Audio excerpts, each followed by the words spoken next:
I took a night shift job, just so I could afford my stepson's braces. Last week he slammed the car door, glared at me like I disgusted him, and shouted, "You're just some pathetic guy my mom settled for. You'll never be my dad." My wife stood there, arms crossed, smirking, and said, "He's just saying what we're all thinking." That night, she looked at me like I was dirt and whispered, "You're lucky I even married you." I got angry and slept on the couch, listening to them laugh upstairs. I make a plan. 2 months later, my WhatsApp was full of messages saying, "We need you. Please come back." 3 years ago, I met Lynn at my friend David's housewarming. She was recently divorced, struggling to make ends meet, and had this quiet vulnerability that just hit me right in the feels. She had a son, Anderson, who was 11 at the time. Smart kid, kinda quiet, but seemed decent enough. We hit it off immediately, and I'm not gonna lie, I fell hard. Like, embarrassingly hard. David warned me I was moving too fast, but when you know, right? Anyway, we got married after 8 months of dating. I moved into her rental house and things were actually pretty good at first. Anderson was a bit standoffish, but that's normal with stepkids, so I didn't push it. I'd take him to soccer practice, help with homework, normal stepdad stuff. I even started a college fund for him with $300 a month, which was a stretch on my salary, but I wanted to show I was committed, Edit. Forgot to mention I'm 38, Lynn is 36, and Anderson is 14 now. About a year in, I started noticing little things, like how Lynn would forget to transfer money for bills that were in my name, or how Anderson would only talk to me when he needed something. At first, I brushed it off. They'd been on their own before me, they were just used to looking out for themselves. But then it started getting more obvious. I'd come home from work to find they'd ordered takeout, but didn't think to get you any, even though I was paying for it. Or Anderson would need money for school stuff, always last minute, always expensive, and Lynn would volunteer my money without even asking me. So I just kept working harder, picked up overtime, started doing side gigs on weekends, all while Lynn was looking for the right opportunity that never seemed to materialize. Her job at the mall barely covered her personal expenses, but somehow she needed a new bag every month and salon appointments that cost more than our electric bill. Then about 6 months ago, Anderson's orthodontist said he needed braces, $2,500 down payment, plus $180 a month for 2 years. Insurance covered, Jack. Lynn looked at me expectantly, and what was I supposed to say? No? Let the kid have messed up teeth? So I took a night shift stocking shelves at the big box store down the road, working 40 hours at my day job, then another 25 hours stocking shelves, coming home at 3 a.m., sleeping 4 hours, then getting up to do it all again. I was exhausted all the time, falling asleep at dinner, missing Anderson's soccer games because I physically couldn't keep my eyes open. And instead of appreciation, I just got more attitude, more eye rolling, more whispered conversations that stopped when I entered a room. Last week was when everything exploded. I'd just gotten paid and spent nearly all of it catching up on bills, including Anderson's monthly ortho payment. Was driving him to school, in the car I make the payments on, and he was in one of his moods. I tried making conversation, asking about some math test he had, and he just grunted. Normal teenager stuff, whatever. But then we pull up to his school, and this is where everything changes. So Anderson slams my car door so hard the whole car shakes. When I roll down the window to say something about it, this kid I've been killing myself working for, looks at me with absolute disgust and goes, "You're just some pathetic guy my mom settled for. You'll never be my dad." I'm sitting there in complete shock when I realize Lynn is standing right there. She'd gotten a ride with her sister Terry to meet us because Anderson forgot his science project. And instead of defending me or disciplining her son, she stands there with her arms crossed, smirking, and says, "He's just saying what we're all thinking." In front of the entire school drop-off line, I drove to work in a complete fog. Didn't even remember the commute, just sat in the parking lot trying to process what had happened. Texted David, who called me immediately and was like, "Dude, this is seriously messed up." But I couldn't even talk about it without my voice shaking. That night when I got home from my day job, still had night shift to go, Lynn acted like nothing happened. Anderson was locked in his room playing video games, on the gaming PC I bought him for Christmas. I tried to talk to Lynn about what happened, and she just dismissed it with, "He's a teenager, they say things." When I pressed about her comment, she got defensive and accused me of being too sensitive. Fast forward to me getting home from night shift at 2 a.m. Lynn was still awake, scrolling on her phone. I crawl into bed, completely dead on my feet, and she looks at me with this expression I can't even describe, like I was something gross she found on the bottom of her shoe, and whispers, "You're lucky I even married you." That was it. Something in me just snapped. I grabbed my pillow, went downstairs to the couch, and could hear them laughing upstairs. Laughing. At 2 a.m. About me. I lay there all night, not sleeping, just thinking about the last 3 years. All the money I'd spent. easily over $50,000 on their expenses alone. All the extra hours worked, all the sacrifices made. And for what? To be their personal ATM? To be the butt of their jokes? By morning, I had a plan. Not some dramatic storm out the door moment, but something much, much more satisfying. Because they might think I'm pathetic, but they're about to learn exactly what happens when their meal ticket decides he's done being disrespected. So for the last week, I've been quietly making moves. Separate bank account? Done. Documenting every penny I've contributed to this household? In progress. Researching my legal options? Absolutely. I even had a long talk with my mom, Bernice, who admitted she never liked how Lynn treated me but didn't want to interfere. My boss, Ezra, has been surprisingly understanding about me needing to cut back night shift hours for my health. They have no idea what's coming. Lynn thinks I'm just sulking. Anderson hasn't even noticed anything's different. But in 2 months, they're going to realize exactly what they had and what they lost. I'm not just walking away. I'm going to make them understand exactly what they're losing. Update 1. So the first thing I did was stop depositing my paychecks into our joint account. Set up direct deposit to a brand new account at a different bank, one that Lynn doesn't know I use. That was 23 days ago, and it took exactly 17 days for her to notice something was wrong. 17 days. That's how little attention she pays to my contributions, until they stop coming. I also quietly quit the night shift job. Just told my supervisor I couldn't do it anymore for health reasons, and he was actually super understanding about it. My body literally thanked me the first night I got to sleep a full 8 hours. But I didn't tell Lynn or Anderson. As far as they know, I'm still working those extra hours.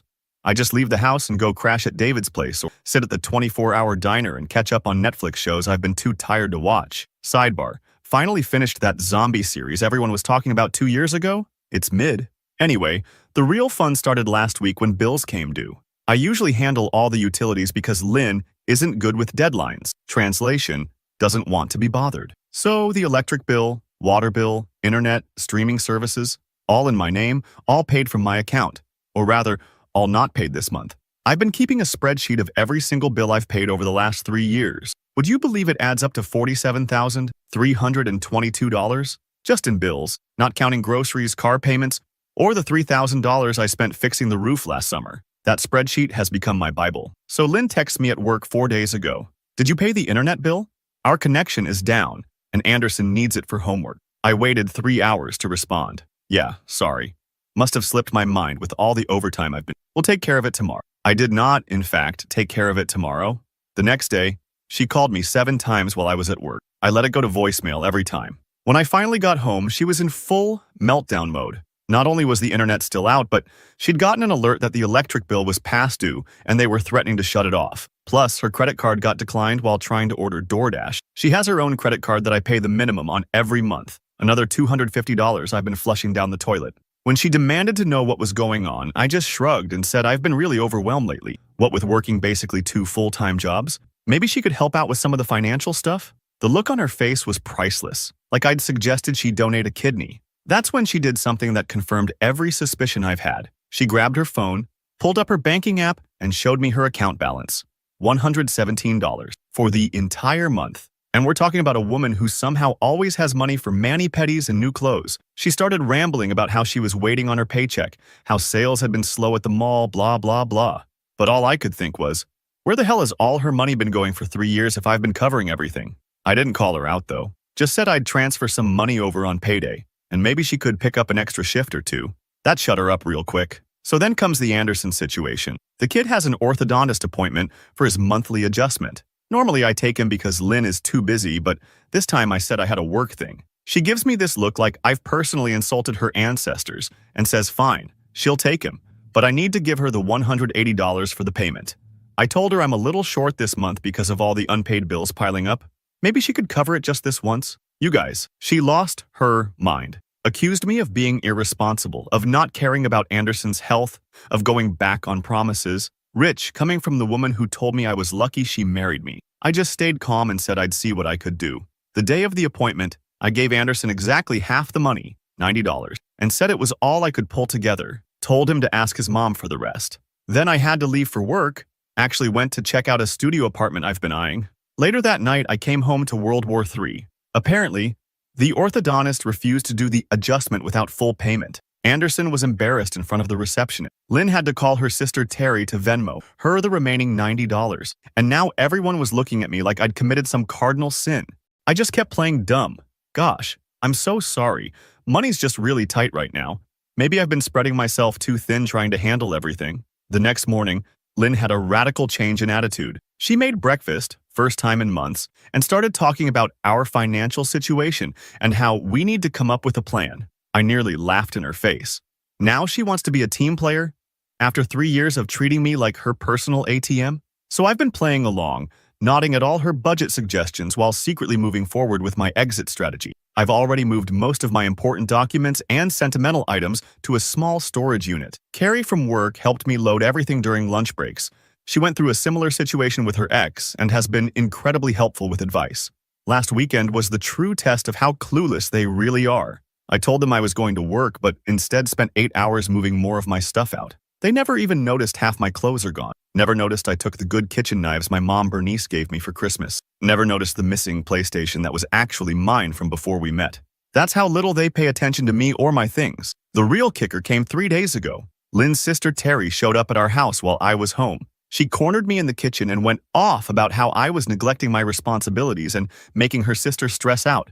Said I needed to man up and take care of my family. I just stared at her, letting her rant, and then very calmly asked when was the last time Lynn had contributed to the mortgage, to Anderson's college fund, to anything substantial in our household? Terry got real quiet, then admitted she'd always assumed Lynn was contributing equally. That's when I showed her my spreadsheet. Her eyes got bigger and bigger as she scrolled through 3 years of one-sided financial support. By the end, she wasn't yelling anymore. She just looked confused and asked why Lynn always had money for shopping and lunch dates if she was so broke. Good freaking question, Terry. Yesterday, I signed a 6-month lease on that studio apartment. It's small, basic, nothing fancy, but it's all mine, and it costs less than 1/3 of what I've been spending supporting them. I move in next week. I'm not ghosting them completely. That would be too easy. Instead, I've worked everything out with a lawyer friend of David's. I'll continue paying my legal obligations, like half the mortgage since my name is on it, directly to the bank, but nothing extra. No more credit card payment. No more endless stack of emergency expenses. No more night shift destroying my health for people who mock me behind my back. My mom keeps asking if I'm sure about this, if maybe I should try counseling with Lynn first, but honestly, that car door moment replays in my head every single night. The look on her face when she said he was just saying what we're all thinking, the way they laughed while I lay on the couch. Some things you just can't unhear or unsee. So tomorrow, I'm packing the last of my stuff and leaving my keys in a letter explaining exactly why I'm done. I've already changed my WhatsApp profile pic to a sunset, dramatic, I know, but whatever, and muted their notifications. Part of me wonders if they'll even care that I'm gone, or if they'll just be annoyed that their meal ticket walked out. Either way, I guess I'll find out soon. Finally, update. So that morning when I left, I placed the keys on the kitchen counter next to a 4-page letter explaining exactly why I was leaving and what financial responsibilities I would and wouldn't continue to cover. I'd rehearsed this moment in my head for weeks, but when it actually happened, it felt weirdly anticlimactic. Like, I expected to feel this massive wave of emotion, anger, sadness, relief, something, but instead, I just felt tired. 3 years of emotional manipulation will do that to you, I guess. Anyway, my new studio apartment is nothing fancy. Just 400 square feet with a kitchenette and a bathroom where you can literally brush your teeth while showering. Not that I've tried this. Okay, maybe once. But it's mine. No one making snide comments about what I watch on TV. No one borrowing my stuff without asking. No one treating me like an inconvenient ATM. For the first time in forever, I wake up without that knot of anxiety in my chest. The first 48 hours after leaving, complete radio silence from both of them. No calls, no texts, nothing. I was honestly shocked. Like, did they even notice I was gone? Then on day 3, the WhatsApp messages started. First from Lynn. Where are you? Did you pay the electric bill? Anderson's ortho appointment is tomorrow. No, I miss you, or please come home, or anything remotely emotional. Just practical questions about money and responsibilities. Classic Lynn. I didn't respond to any of them. Just watched as the messages piled up, getting progressively more frantic. The mortgage payment is due in 4 days. They're threatening to shut off the water. Can you at least answer your damn phone? Day 7 is when Anderson finally messaged. That one actually made me pause. He wrote that the internet had been shut off and he couldn't submit his homework, said his mom was crying a lot, yelling at him over small things, asked if I could just help with the bills, even if I didn't want to come home. That was the first moment I felt a twinge of doubt. Was I punishing a 14-year-old for his mom's manipulation? But then I remembered him slamming my car door and saying I'd never be his dad. Remembered how quick he was to take his mom's side, how he'd laugh along when she'd make jokes at my expense. Tough lesson, kid, but necessary. Meanwhile, I've been focusing on myself for once. Started hitting the gym 3 times a week. Amazing what you can do with your time when you're not working 2 jobs to support ungrateful people. Been cooking actual meals instead of just grabbing whatever's fastest. My blood pressure is down 15 points. I sleep through the night now. Even started reconnecting with friends I'd lost touch with because I was always too tired or too broke to socialize. Around week 3, my mom Bernice called with some intel. She still talks to Lynn's cousin who spills all the tea. Apparently, Lynn had to beg her parents for a loan to cover the mortgage. They gave her money, but also gave her an earful about driving away a good man. Her credit cards are all maxed out. Anderson had to drop out of his travel soccer team because the $500 tournament fee came due and there was no money. Their internet and cable have been shut off for 2 weeks. They're using Anderson's phone as a hotspot and burning through his data plan. I'm not gonna lie. Part of me felt this surge of satisfaction hearing all. Is that petty? Probably. But after years of being taken for granted, watching them finally experience consequences felt like justice. Week 4 is when the tone of the messages completely changed. Suddenly, Lynn was sending paragraphs about how much she missed me, how she never appreciated everything I did for them, how the house doesn't feel like home without me. Classic love bombing when manipulation stops working. I still didn't respond, but I did check my bank records and confirmed that yes, I'd been paying all the bills on time, just the ones with my name on them, as promised. Mortgage, my half only. Car payment, my personal credit cards. Nothing extra. Week 5 brought the first voice message from Anderson that actually made me feel something. He was clearly trying not to cry, talking about how he'd had to wear the same clothes to school 3 days in a row because their washing machine broke and his mom couldn't afford the $120 to fix it. Said some kids were making fun of him for wearing the same jeans. Said he was sorry for what he said to me that day, but he was just repeating what his mom always said when I wasn't around. That hit me like a truck. So Lynn had been bad-mouthing me to him all along, using her own kid as a weapon? That's when any lingering guilt I had about leaving evaporated completely. Week 6. Terry messaged me on Facebook asking if we could meet for coffee. I agreed, mostly out of curiosity. She showed up looking exhausted, told me Lynn had been crashing on her couch for the past week because they couldn't afford to heat the house. Said Anderson was staying with his grandparents temporarily. Then she slid her phone across the table to show me Lynn's bank statements from the past year. Turns out Lynn had been sending nearly $1,000 every month to some dude named Marcus, her ex, before me, who apparently wasn't as ex as I'd been led to believe. They'd been meeting up whenever she claimed to be working late or having girls' night. The money was for his car payments, his crypto investments, his weekend trips, all while I was killing myself working double shifts to keep our household running. I just sat there, staring at those transactions, feeling simultaneously furious and weirdly relieved. At least now I knew I wasn't crazy. At least now I had confirmation that I'd been played from day 1. Week 7. My WhatsApp literally blew up with messages from both of them. We need you. Please come back. We're falling apart without you. I'll change, I promise. Anderson misses you. I miss you. Over and over and over. Ezra at work noticed the change in me immediately. Said I seemed lighter somehow, more focused. Gave me more responsibilities since I wasn't constantly exhausted anymore. Nothing major, just normal work stuff. But it felt good to be recognized for once. Yesterday marked exactly 2 months since I left. I finally agreed to meet them at a neutral location, a coffee shop downtown. When they walked in, I barely recognized them. Lynn looked like she'd aged 5 years in 2 months. No fresh manicure, no designer clothes. Anderson looked smaller somehow, hunched into himself. They both started talking at once. Apologies, promises, explanations. I just sipped my coffee and waited for them to run out of steam. Then I placed my spreadsheet on the table. Every dollar I'd contributed over 3 years contrasted with what Lynn had contributed, basically nothing. Next to it, I placed printouts of her transactions with Marcus. The look on her face, I can't even describe it. Like watching someone's entire facade crumble in real time. She tried to explain it away. Said Marcus was blackmailing her. Lie. Said it was just loans that he was supposed to pay back. Lie. Said she'd ended things months ago. Another lie, according to the statements. I told them very calmly that I wasn't coming back. Not to live anyway. But I did have a proposition. I would help Anderson directly, not through Lynn, with specific expenses for school and medical needs, if he agreed to certain conditions. He would need to maintain his grades. He would need to show basic respect. And most importantly, he would need to understand that my support was not an obligation, but a choice I was making. Because despite everything, I still cared about his well-being. As for Lynn, I told her I'd be filing for divorce next week, that I'd be fair but not generous in the settlement, that she needed to figure out her own life without using me as her safety net. They left looking shell-shocked. Anderson messaged me later saying he wanted to accept my offer, said he was sorry for how he'd treated me, and that he understood now what I'd been trying to do for them. Lynn hasn't contacted me since, so that's where things stand now. I'm not angry anymore, just disappointed and tired, but also strangely hopeful. Like maybe this horrible experience was necessary for me to finally value myself enough to walk away from people who didn't value me at all.